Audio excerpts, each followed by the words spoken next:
What is up, gamers? FCast and Chill here.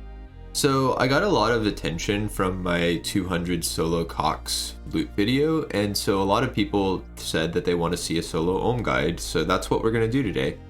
And I want to be clear, this solo ohm guide, I'm not going to go into all the detail with the super advanced methods, so if you want to learn like 5 ticking with the shadow for running Mage Hand and things like 4-0 for phase 3, like I'm not going to go into that right now. Really, my goal with this video is to start out with someone who doesn't know anything about Ohm or just knows the basics, maybe from group raids, and teach you how to efficiently solo Ohm consistently and be able to get kill count without dying. And this will work for both normal Ohm and challenge mode raids, because I've done these methods in CM solos and it's been working fine and I'm not dying. So yeah, so we're gonna get into it. So before I get into the mechanics of Ohm, I want to talk about the inventory setup and gear that you want. So when you're first learning, you're very likely not going to be able to kill Ohm without dying at least once. And so I recommend running in at the start of the fight and bringing in a lot of supplies and dropping them and dying. The reason for this is if you die earlier on in the fight, you actually lose less points than you would if you died later in the fight. And so if you run in and suicide an inventory of supplies, then come back and use those supplies you dropped to kill Ohm again without dying, then you'll end up with a higher chance of a unique item than you would otherwise. And so you can see here, I'm filling up my inventory. So if you're doing the suicide method, which again, I recommend you should as you're first learning, I think you should put your inventory with 1 overload, 1 prayer enhance here, 4 of the revitalizations, and then the rest the Xeric's aids. And so with this, I would just run in, drop them all and on the floor and die. And you can even spread them out as you're dropping, like drop the overload and prayer enhance in 1 tile, move over, drop all the revitalization potions, move over and drop all the Xeric's aids. That's fine. But yeah, you just run in there, drop all these, and then die. And then they'll stay on the ground for you. So now I'm going to talk about what the inventory should look like for when you actually go into the fight, after you drop all of those and die. Or just if you're going in and trying to do it without dying. So let's deposit all these. So you're going to need all 3 attack styles, right? You're going to need your melee gear, Dragon Hunter Lance if you have it, very useful since Ohm is a dragon. You're going to want your mage gear as well with some sort of trident or sanguinesti staff. I would usually put about 7 or 8 brews in my inventory, an overload, and about 3 revitalization potions, and then 1 prayer enhance. And then of course you need your staminas and your range gear. And then if you're just a beginner and just learning, again, you should bring either a watering can or runes for some sort of water spell. So what you do to start the fight off first, if you have the extra supplies, then what you want to do is you want to first sip 1 of your overload doses. And then that's going to damage me for 50 damage. So then I'm going to brew up after that. So let's see that here. Alright, and before I do that, here's my final setup. So you can see my inventory. I have all my mage gear equipped, all my range gear and melee in my inventory, my watering can, the 3 staminas if you're a beginner. If you're not a beginner, 2 staminas is fine. And then 3 revitalizations, the rest brews.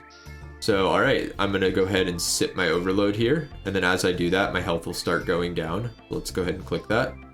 And then now you can see my health dropping. So I'm going to drink these Xeric's aids to heal it up. I just drink a full one, so all 4 doses. And then after that, you can sip a revitalization if you want to, and then a prayer enhance. And then now what I'm going to do is deposit those potions I just sipped from, and then withdraw full ones so that I have more supplies for the fight.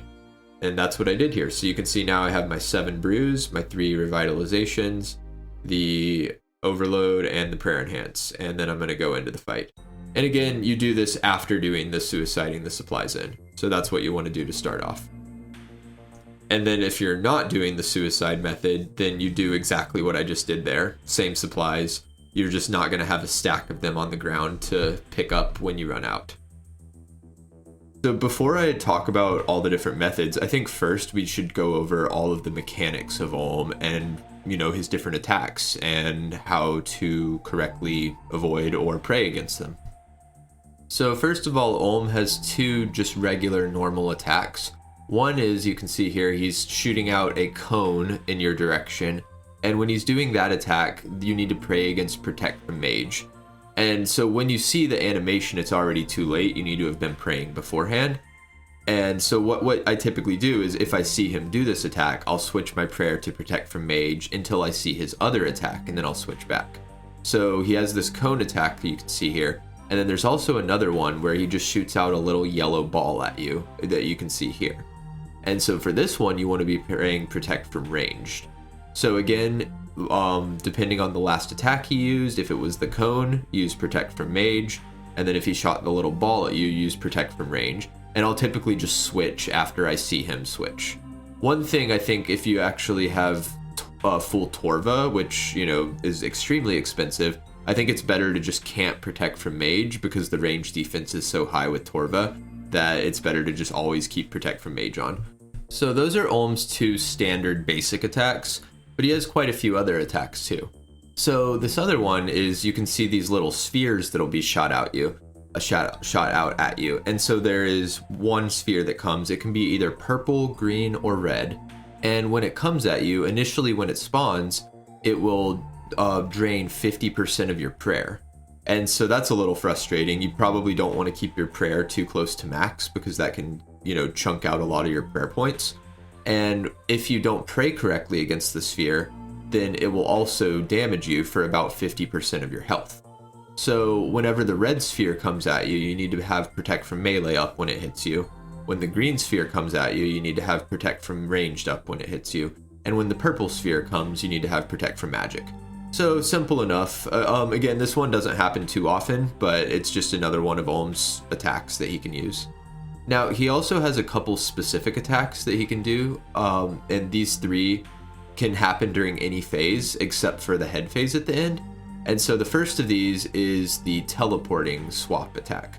So you'll start glowing with a white light beneath you, and there will be a spot in the room that also has a white glowing light.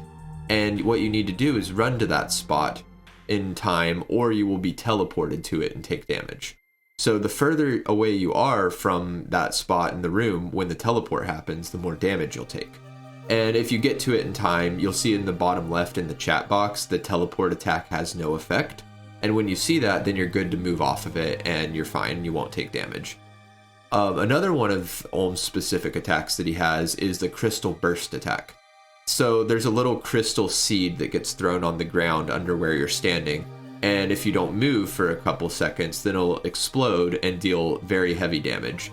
So again, when you see this little crystal appear during one of Olm's attacks, just move out of the way. And during the fight, you should be moving the majority of the time whenever Olm's attacking, so typically it's not something you need to worry about. The third specific attack I want to talk about here is the lightning attack. So Olm will spit out some different lightning bolts that'll go horizontally across the room. And it'll also, if you get hit by one of these, it'll disable your overhead prayers and stun you and deal a bit of damage. So you want to try to avoid these at all costs, because if you get your overhead prayer disabled and then Olm just keeps hitting you with attacks, you can take a lot of damage. So these usually aren't too hard to avoid. They move pretty slowly and you can just kind of run out of the way. So that's all Olm's basic attacks. Now he has some phase specific attacks that I want to get into. So he has 3 different phases throughout the fight, and these phase 1 and phase 2, he'll pick a specific style that he'll be. So it'll be either the acid phase, the flame phase, or the crystal phase. And then in phase 2, he'll be a different one of those styles. In phase 3, actually, Olm has access to all 3 of these attacks, so he can do the acid attacks, the flame attacks, or the crystals. So let's get into those and talk about what his attacks are for each style. So the acid phase, he has 2 specific attacks during his acid phase. So one of them is just an acid spray. He just spits out several pools of acid around the chamber, and if you stand on top of one, it'll do about 3 to 6 damage per tick, and it'll poison you. Honestly, the poison starts with just 2 damage each time you take damage from the poison, so really you don't need to worry about like curing your poison or anything like that. It's honestly negligible damage. That said, you know, don't stand on the pools of acid because those will deal, like I said, 3 to 6 damage each tick. So the acid spray, not too impactful. The other thing is the acid walk. And so Ohm will cover you in acid and then you'll be generating pools under you as you move. So every time you stand still, you'll take damage from the pool that was spawned under you. So again, just keep moving when this happens. This attack can be a little bit frustrating because it can throw you off of your cycle if you're doing a 4-to-1, which I'll talk about later. But again, when you see this acid walk attack, just keep moving and you won't take damage. Now let's talk about the crystal phase. So the crystal phase, there's 2 different specific attacks he has. One is the crystal bombs. So Ohm will shoot out 2 crystal bombs if you're soloing. And if you stand near them, then they'll do a lot of damage when they explode. They usually explode a few seconds after they've been shot out. And I think they cover a radius of 4 tiles. So if you're within 4 tiles of them, you'll take 15 damage. And for each tile closer you are to it, it's an additional 15. So if you're within, 3 tiles, 30 damage, within 2 tiles, 45, and so on. So again, when Ohm shoots these out, you definitely want to try to avoid them. That said, if you're going to be like 4 tiles away or something when they explode, that's not a huge deal. Taking 15 damage is okay. And sometimes it's worth it to stay in the cycle for your 4-to-1 and take that 15 damage. So Ohm's other attack that he has in the crystal phase is the falling crystals.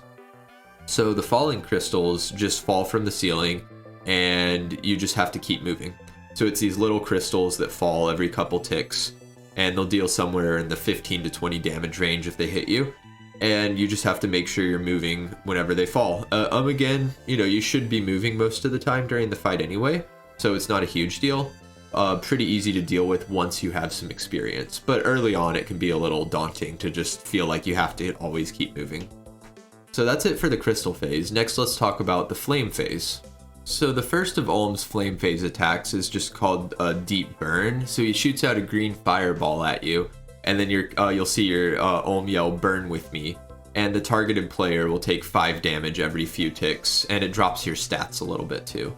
Again, not really much you can do here. You're just going to take some damage over time, and that's okay. Not a huge deal. It's a little annoying, can make you use a little bit of extra supplies, but again, nothing you can really do here. The other attack that Ohm has in the flame phase is the firewall. And so Ohm will shoot out 2 walls of fire at you to try to trap you. So if you're not moving to the left or right when this happens, you'll get trapped within fire. And then if you are unable to get out of the fire, then you'll take somewhere in the ballpark of 50, maybe even 60 damage in a few seconds. And so when you get trapped, you want to be able to cast some sort of water spell, or even just have a watering can. And then you can just click on the flame here to douse that section of the flame and just run out, and then you won't take the damage. Again, if you're an expert and have a lot of experience, you essentially will never get trapped by the firewall, because as long as you're moving to the left or right while Ohm attacks, you won't get trapped. But when you're first learning, I highly recommend bringing runes for a water spell or the watering can to get out of this, because you'll take massive damage if you get trapped. There's a couple more attacks and different things Ohm can do that I want to mention here before we get into the methods for actually how to kill him. So one here is this auto heal attack that Ohm can do. And so this only happens during phase 3 of the fight. And you can know when you're in phase 3 when his head is glowing with this yellow glow here. And what it happens is this melee hand, so the hand on the right or Ohm's left hand, will have an infinity symbol over it. And as you can see here, if you attack during that infinity symbol, then it will actually heal up the hand. So whenever you see this, again, just keep running around and don't attack the hand, and then it won't heal up. Another thing is during the phase transitions, and then also during the last phase of the fight, there's going to be these large falling crystals, and the falling crystals will deal damage to you if you're standing on the same tile that they fall on or just 1 tile away. So you have to be 2 tiles away from them to be safe. And so you can see there's shadows where they're going to fall, and so essentially you just avoid the shadows and move around. This is going to take a little bit of practice to do during the final phase, But again, you know, you are going to have to get good at this if you want to be able to consistently get kills without dying. Then the last thing I want to mention for his attacks is during the last phase again, this head phase, he has an attack called Life Siphon, and so he'll shoot out 2 blue projectiles here. And what you need to do is move on to these blue projectiles and stand on one of them. A couple seconds after Olm shoots out the blue projectiles, he'll damage anyone that's not standing on one of them and heal himself up. So you definitely want to try to get on them whenever you can. And you don't have to stand on them for long. It's actually just 1 tick that you need to stand on them, but it can be a little challenging to get the feel for the timing. But again, when you see these, just try to run onto them, stand for a little bit, and then run off. All right, so that's all of Olm's attacks. So I think now I'm going to talk about the actual order that he does the attacks. This isn't super important, but it can be a little bit helpful to learn. So Olm will do one of his standard base attacks, followed by an empty event where he won't actually attack, then do another base attack, and then after that, do one of his specials. And that's kind of the main cycle. So it'll be normal attack, empty event, normal attack, and then the special, which would be either the lightning attack, the teleporter attack, the healing, or the crystal seed on the ground. And so really you can use this to your advantage when in doing the 4-1 method to skip his special attacks here. And again, I'm going to get into that later. You don't need to learn this really, but just wanted to throw that out there for the mechanics. All right, so now let's talk about the phases of the fight. So the first phase and the second phase of the fight are similar in that, Olm will pick one of the crystal, acid, or flame phases, and then you will have to kill both of his hands. So if you try to attack the melee hand repeatedly during phase 1 and 2, it'll actually become crippled and you kind of coil up to where you can't attack it anymore. So what you want to do is kill the mage hand first, which is this hand on the left of the room.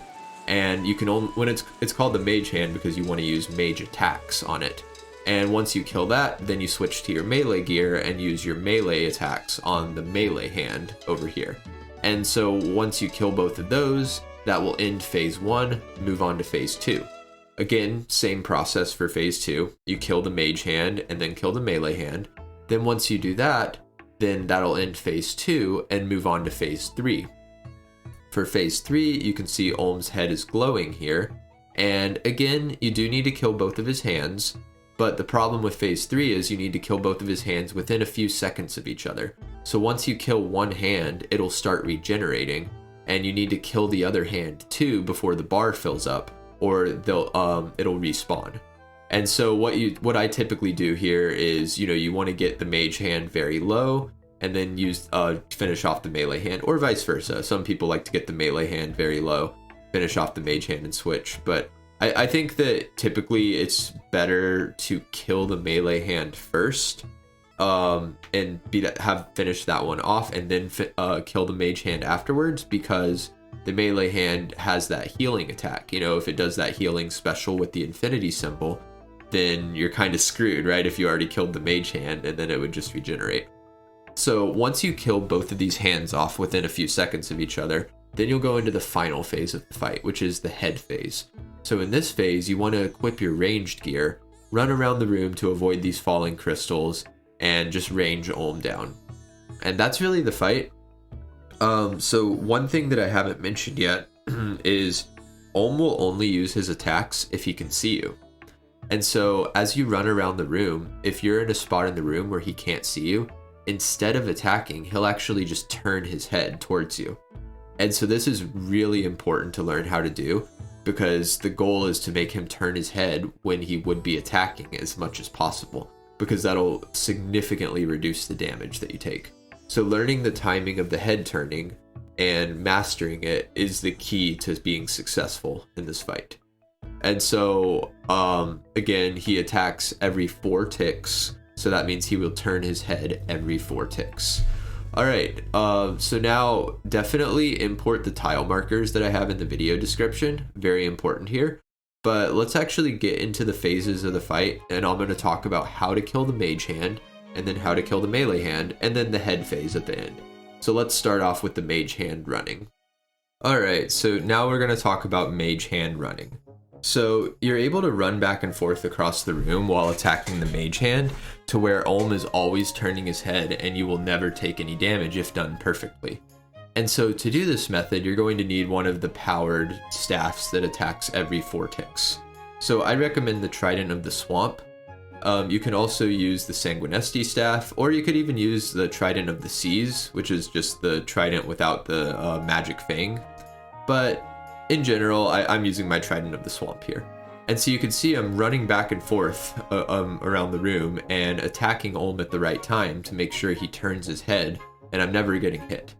And so I'm going to teach you how to do that.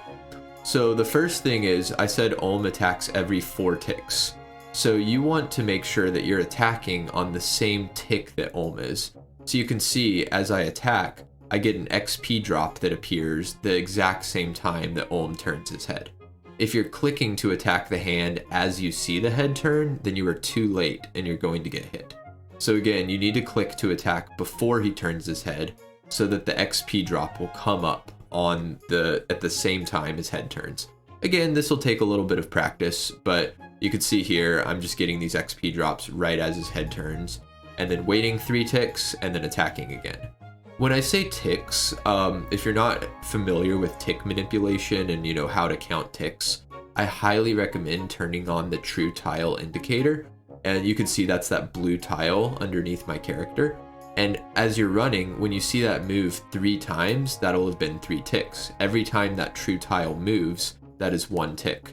So essentially you attack, wait for it to move 3 times, attack again, wait for it to move 3 times, attack, and so on. So that's the timing. And so let me talk about the tiles. So if you start off to the right here by the melee hand, when you click to attack the mage hand, you won't be in range. So you'll actually get dragged 2 tiles. You can see my true tile indicator move 2 tiles to the left as I attack the mage hand here. And so after you do that, immediately when you see the attack happen and you get dragged, you need to click to run to the left. And so then you run to this tile that I have marked here. If Olm is hit. So this is actually the tricky part here. So if Olm is not hit with your attack, then he won't turn his head to the left always. So what you do is you start off on the right side of the room. You attack the hand the same tick that Olm will turn his head toward you. And then if you see the XP drop, so if your attack was successful, then you run to the marked tile that I have here. If your attack was not successful and it missed, then you want to run 1 extra tile to the left. So that's step 1. So now once you get, let's assume that the attack did hit. So now we say we ran to this marked tile, right? Right when you get to the marked tile, you attack again. And then you'll see Olm will turn his head to the left as you attack, which is great. And then right after your attack starts, then you run back to the right, to this other marked tile that I'm standing on here. So again, you attack and then move right 3 ticks. You can count the 1, 2, 3, and then you attack again from this tile that I have marked as black right here. So there's the 3 ticks, attack, and then after that, then you just move back to the right side of the room. And you can see I'm actually walking here because it makes it easier to count the ticks. So I walk 3 ticks from this selected tile here to the next one to the right. So I walk for 3 ticks, 1, 2, 3, and then attack again. And that just starts the cycle over. So again, you just start off with the right side, make sure you click the hand at the same time so that you're attacking at the same time as he turns. Remember, you have to click before you see the head move. And then you run over to this tile. If your attack connects, attack him, then run back to the right to this one, attack again, and then you just walk to the right 3 ticks and then attack from the right. So that's what happens if your attack does connect when you're standing on the right side of the room. Now let's talk about the case when it doesn't connect. So if your attack misses when you first start out, then what you have to do is run 1 more tile to the left of the marked one, as you can see here. And so the reason you do that is because there's a chance that the head won't turn if your attack misses. And so in that case, you need to be a little further to the left so that you can make the head turn left and not take damage. So you can see I ran to the left there, and then the head faced the middle of the room. So then what you do is you run to the left for 2 more ticks to go to this far marked tile that I have. And then once you get there, the head will start turning to the left. As that happens, then you run back to the right immediately, and you don't attack again until you get to this tile right here between the 2 marked ones that I have. So let's see that again. So you start off with this tile on the right again, right? And then as the attack misses, then you're going to run to the left of that marked tile, attack again, and then you see Olm did not turn his head, so you run to the left 2 times, and then just run back to the right, and then attack. And then you just get back in the cycle. So again, there's 2 different things you have to watch out for, and you have to act differently depending on that, if that first attack when you're standing on the right side of the room hits or not. So that's really it for the mage hand. If you get this method down and learn how to deal with turning the head both when your attack connects and when it doesn't, then you should never take any damage during the mage hand running. And you can see I actually don't even use a protection prayer here. I just keep augury on. And so that's really it. That said, you know, it's pretty challenging to get this down with running properly. So what I'd recommend doing is actually spending some time just running into the Olm room and just running back and forth across the room with the and making the head turn. It'll help you get the timing down, and you can just kind of see, like, as your true tile moves 3 times after that, the next tick he'll turn his head. And so you should practice that and get a feel for the timing, because it's very important that you attack on the exact same tick that his head turns for this mage hand running method. So as you can see here, I'm just running back and forth showing that now that you can see the head turning. And as I run, you can see every 4 times the head turns. So let's count. It'll turn every time I say 4. So let's see. He's going to turn now. And then 1, 2, 3, 4. 1, 2, 3, 4. 1, 2, 3. Head turn. 1, 2, 3. Head turn. And so on. So again, you know, you can get the timing for this down. You can notice how I'm running back and forth between these 2 marked tiles that I have here. And he is just not attacking me at all. Again, you know, this uses up a lot of stamina, so, you know, if you want, you can just bring in some stamina pots and just practice this. I mean, why not?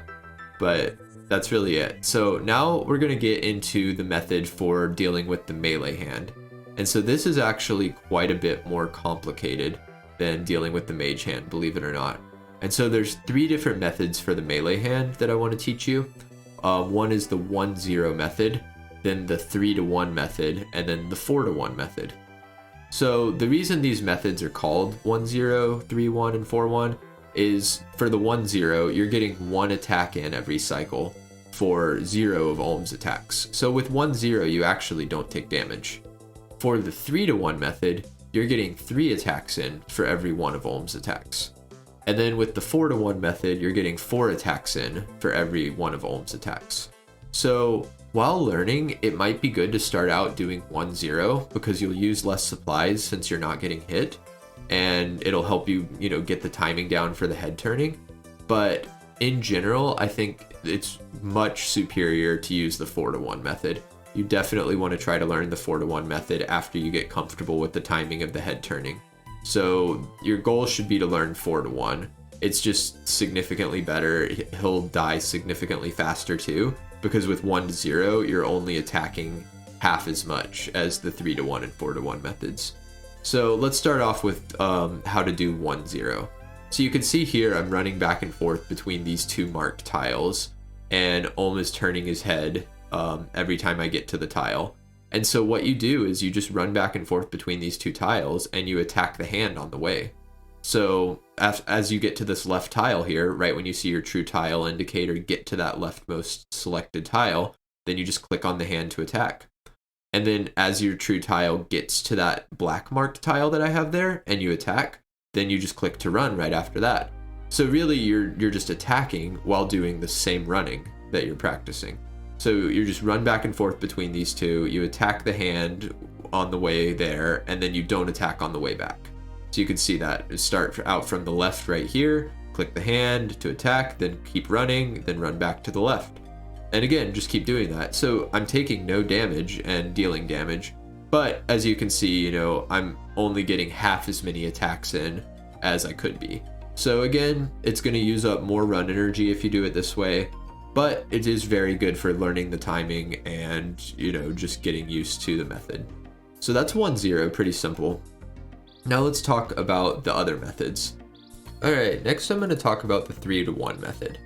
So the 3-to-1 method is something that starts off the same as the 1-to-0, but you're going to go do 3 attacks per cycle instead of just 1, and you're going to let Olm get in 1 attack. So you can see here, I'm going to finish off the mage hand here, and then as it dies, I'm going to equip all my melee gear and get my spec weapon on. And so first I'm going to do 1-0 while I run back and forth and Dragon Warhammer the hand twice. So let's go ahead and do that. So, all right, so now I hit the hand twice, and now I'm going to put my lance back on, and now we're going to do 3-to-1. So I attack just like I did with 1-0. So let's start off on the left tile over here. You run an attack. Right when you hit, you move all the way here. Then you stand over here, attack again, then move back and get a 3rd attack in. And so really, I'm just going to keep that cycle going. You can see crystals are falling on me, so I'm just trying to keep moving. But I'm going to do my first attack, come over here, attack again, and then come back, run over, and attack again. The reason I'm running to the left after my second attack is to avoid a potential flame wall. So if I stand here, then run left right before Olm attacks, it will prevent me from getting trapped within the flames. So really this is, you know, starts off the same as 1-0. Stands here, run over and attack, run to this corner, attack again, move over, attack again, and run back. So to help with the timing on this, each time you attack should be right after you see Olm attack. So whenever you see Olm turn his head or attack, that's when you should be attacking right after. So you can click to attack whenever you see Olm start his attack animation or his head turn animation. So let's see that again. So you can see Olm turn his head, and right as he does that, I click to attack, and then I attack the tick after. Then you can see here, he starts his attack animation, and I click to attack right after it. So really, this method isn't too bad. The specific tiles that I'm running on, you don't have to. And again, you don't have to run to the left like I do after your second attack and before your third. I'm just doing that to prevent being trapped in the flame wall. So again, you start off on the left tile, start off the method just like 1-0 by clicking the hand. Right as you attack, you click again to run to the right. After you do your second attack, back up here, and then attack from this tile for your third, and then just start the cycle over again. And so you're going to be getting 3 attacks in for every one of Olm's. Now, it can mess up the cycle pretty easily when Olm's doing things like his lightning attack or the teleporter attack with the portal, or the acid walk, things like that. And so 3-to-1, you know, it can be hard to stay in the cycle as all these attacks happen. And so that's why the 4-to-1 is much better, because if you're doing 4-to-1 properly, you're actually going to skip all of Olm's lightning attacks, Olm's portal attacks, and the crystal outburst that comes up from the ground. And so 4-to-1 is quite a bit more complicated than 3-to-1, and I recommend mastering the 3-to-1 method before trying to learn 4-to-1. But it's going to help you take a lot less damage and just be simpler all around to do. So that's 3-to-1. Now let's go ahead and talk about the 4-to-1 method. So the 4-to-1 method is actually extremely similar to the 3-to-1 in practice, like what you do. You can see here, I start off on the left side, just like with 3-to-1. And the only difference is after my third attack, I stand there and do a fourth attack before running back to the left. So that's really it. The challenging part is you have to make sure that you're in the right cycle. Like if you just do that without lining things up properly, you'll be in more of a 4-to-2. So as you're getting your fourth attack in, Olm will attack a second time. And that's not what you want at all. Kind of defeats the whole purpose. So you have to make sure things are lined up properly. And if they're not lined up properly, then you have to get back into that 4-to-1 cycle.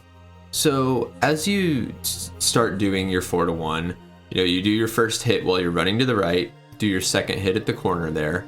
Then when you come back and do your third hit, you have a few possibilities as you stand there to do your fourth. So one possibility is as you do your fourth hit, Olm just sits there and looks at you and doesn't attack. And if that's the case, then you're already in the 4-to-1 cycle, so then you're good to go.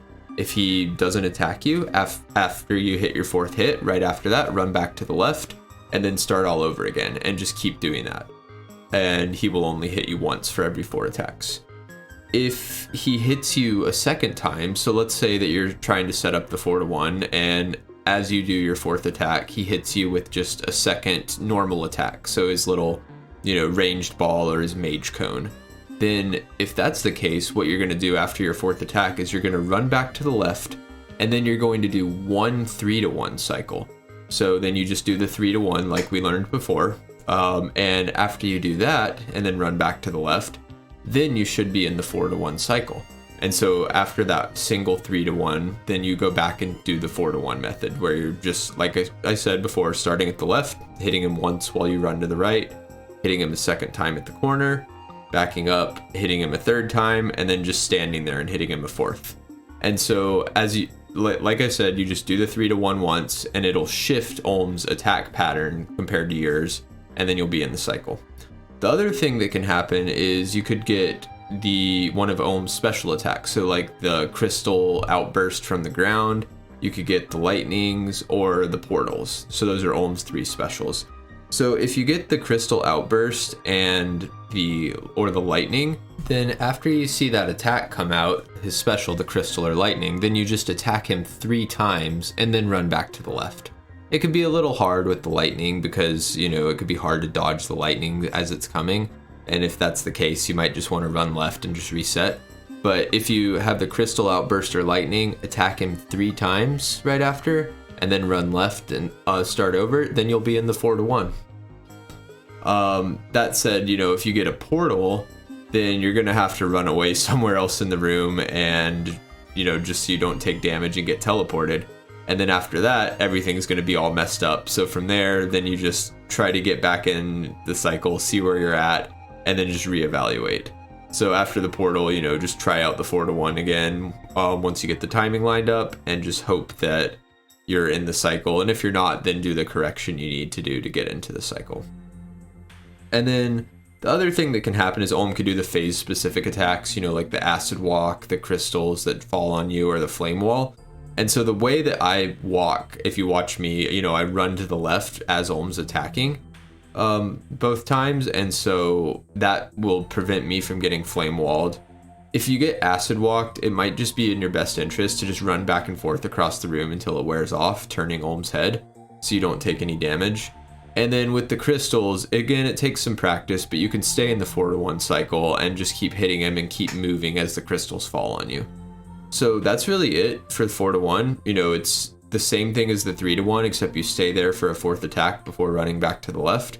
And if you're not in the 4-1 cycle, then you're going to have to do either a 3-1 cycle to get into the 4-1, or just stand there for an extra attack if he does that lightning or crystal outburst attack. And really that I think you should just experiment with it, play around.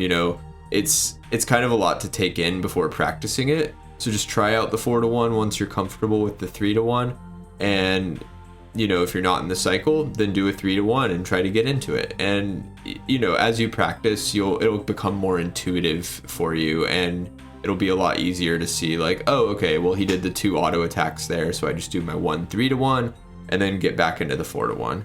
And again, this is very challenging. It's not something that you're going to be able to do first try. Like, I think I had something like 70 Olm solo kill count before I was getting pretty comfortable with the 4-1. So again, just don't be discouraged. Keep at it and just keep going. And, if you have questions over the 4-1 as you're trying to do it and struggling, you can leave a comment here and ask, and I'll try to answer it the best I can. But remember that another important thing is you want to be attacking right after Olm does his attack animation or turns his head. It's just like the 3-1. So if you don't do that timing, then none of this will work at all. And that's really it for the 4-1. So again, this is the hardest part here, is with 4-1 is learning what you have to do to get into the cycle. If you're just learning, you can even just like run to the left and back up and start again and just keep trying to mess around with it until you get into the cycle. But really what you do when you're outside of the cycle is you'll just do a 3-1 because that'll shift Ohm's attacks with respect to yours. And then when you come back, then hopefully you'll be in the correct cycle. So again, you know, this is really challenging to learn at first and takes a lot of time to master. But if you first master the 3-to-1, then you'll at least get the timing down for the general movement, and it'll make a lot of sense. So I think with that said, I'm going to try to just show a full kill count of Ohm from start to finish and just talk through my thought process as I'm doing everything, and then you can see how it all fits together. So let's go ahead and do that. All right, and now I'm coming into Ohm's area here, and you can see I've brought Thralls with me instead of the Watering Can or Mage spell. So I'm going to start off with casting a Mage Thrall. I'm going to turn on my Protection Prayer and Augury. Right when I can, I click the Mage Hand to attack. My attack missed, so I run over one thing. You can see he's facing the middle. I run to the left and then run back over here. I attack and then run over here to the right. And now I'm just in my normal Mage Hand running cycle.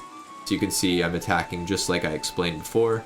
Start off on the right here, my attack connects, so I walk here to that tile, attack again, walk back here and attack, then walk back to the right, attack again. I missed there, so I run one extra tile, but he turned his head to the left, so I just run back and get back in the cycle. And so I'm just going to keep doing this until this Mage Hand dies. Again, you know, it's going to take some practice to get down, but you just have to think of the two different scenarios for the Mage Hand. What happens if your attack when you're over on the right hits, and what happens when it misses. And then remember, you should be attacking for the timing. You should see the XP drop come up as you see Ohm start his head turn animation. You do not click on Ohm to attack the hand after you see the head turn, or you will be too late. So I'm just going to keep doing this. And you can actually see I'm walking for the last 3 tiles too. And I think that actually helps me with the timing a bit. As I walk, you know, I can count 3 ticks. So I have to move 3 tiles to get to that far right one here. So you can see there's that 1, 2, 3, and then I attack again right when my true tile gets there. So I just walk over, attack, then walk 1, 2, 3, attack. And then I missed, so I run past. He's facing the middle, so I run to the left. And then now the Mage Hand's dead. So what I do now is I put my melee gear on and my Dragon Warhammer, and I'm just going to stay in the 1-to-0 cycle and spec it once. And then I'm going to put my Dragon Hunter Lance on. So now we're doing the 4-to-1, so there's attack 2, back up here, here's 3, and then I move over, 4, and he did a portal move, so I'm going to run back over here. Alright, so the teleport attack had no effect on me, so let's run back over here and try the 4-to-1 again. Remember, with this, you attack right after he starts his attack animation or turns his head. And you can see there, I'm actually in the 4-to-1 successfully. So do attack 1, attack 2, back up, move left, attack 3, and he didn't do anything there with my attack 4. So that means I'm successfully in the cycle, and I'm just going to keep going, just like I have been. You could also see some of the time after I do my 3rd attack, I run to the right, or I walk to the right 2 tiles and then run back. And the reason I'm doing that is to avoid the flames. I'll demonstrate that again in one of the later phases, but yeah. And now he's dropping the crystals on me, and you can see I'm just constantly moving, and I'm staying in the 4-to-1 cycle while dodging all these crystals. You can follow the exact pathing I was doing there, but you don't have to, really just whatever works for you. But that's it. So that was the melee hand, pretty quick and easy. Now I'm just going to switch to my mage gear and hold on to this and just wait for these crystals to fall. Again, you have to move 2 tiles away from the shadows whenever they start falling. So I just stand somewhere when one's falling on me, move 2 tiles away, and then just wait. And we'll just keep doing that. Alright, so now I'm going to put my augury on, and I'm going to start off this phase. So I'm going to summon my thrall, and I'm going to try to get in the cycle. I'm a tick late here, so I'm going to have to run back to this side and then get the cycle going again. Okay, so now I'm attacking as he turns his head, which is what I want. So I start over here, my attack connected, so I run over here, and then move back here, attack, and then just walk 3 tiles, attack, and now I'm back in the cycle. So again, the mage hand part is a lot simpler. You don't have to worry about taking damage once you get the cycle if you keep it up. And you just keep moving back and forth and attacking. And again, I'm just walking to conserve my run energy.